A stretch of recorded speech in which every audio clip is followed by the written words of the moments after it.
first Lutherans that came into this country actually,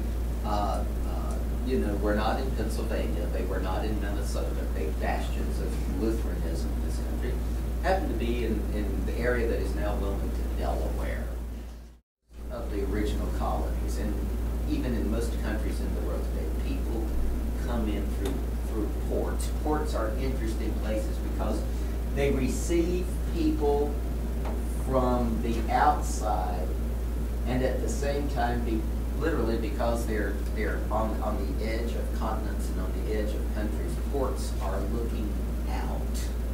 So people in commerce come in, and things go out. What tends to happen sometimes in inland areas, people are more concentrated on what is there inside. You don't have to look out as much. And this is important, not only in this state, but in lots of other places. So you've got people coming in here, but you also have a movement of people.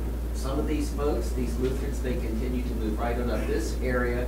And there's another group of Lutherans that are primarily German that are coming down from Pennsylvania through the Shenandoah Valley, through North Carolina, into this area. After the Reformation, this emphasis, getting rid of indulgences, you can't buy your way into heaven, you can't buy your way out of hell or purgatory. An equal emphasis on word and sacrament. Grace is for everybody. It's a gift. It's a gift. And probably for Lutherans, as much as anything else, that we're told in Scripture, Jesus said, we need the faith of a child. Children are very accepting. You've got a brain. We've always emphasized education. You've got a brain. Use it. Ask questions. That's okay. But don't process it so much that you lose track of just what grace is all about. Of just what the simple love of God is all about. Of what the Lutheran churches in downtown Charleston and in that area, two predominate: St. Matthew's, which is on the square with the tall spires, and St. John's, which is about a block west, I guess, of King Street. Black Lutheran pastor who is ordained comes out of St. John's and was a former slave.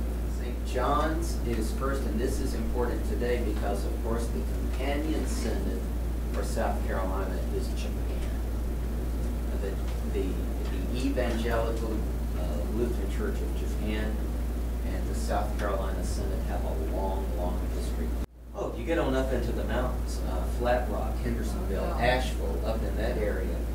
And what happens to the trade routes? Again, it's hard to imagine coming off of the mountains, and generally it was teams of oxen that people brought their goods to sell.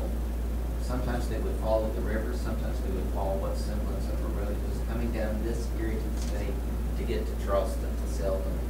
Then they would trek back up here. That's why it was important.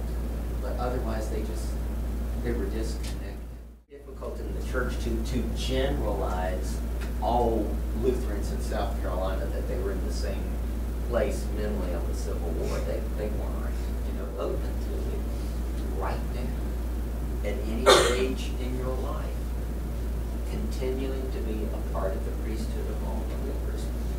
It's important, word and sacrament. It's important that you receive both the bread and the wine. That Christ is present in, under, and with the bread and wine.